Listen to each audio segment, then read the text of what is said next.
নতুন শ্রম আইন 2025 অনুযায়ী বেতনের সংজ্ঞা বদলাচ্ছে।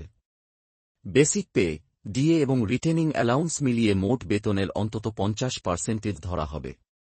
এতে পফ ও গ্র্যাচুইটির হিসাবের বেশ বাড়বে, ফলে অনেক কর্মীর হাতে পাওয়া বেতন কিছুটা কমতে পারে। তবে মোট ঠিক একই থাকবে, শুধু বেতনের কাঠামো বদলাবে।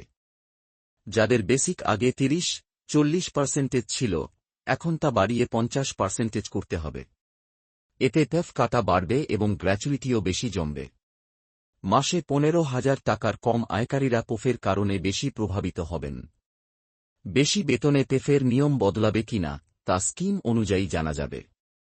উদাহরণ হিসেবে 7 লাখ টাকার পেতে বেসিক 2.8 লাখ থেকে বাড়িয়ে 3.5 লাখ হলে হাতে পাওয়া বেতন কমবে, কিন্তু পফ ও গ্র্যাচুইটি বাড়বে।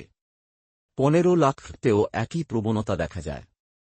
মোটভাবে হাতে পাওয়া টাকা সামান্য কমলেও দীর্ঘমেয়াদে সামাজিক সুরক্ষা সুবিধা উল্লেখযোগ্যভাবে বাড়বে।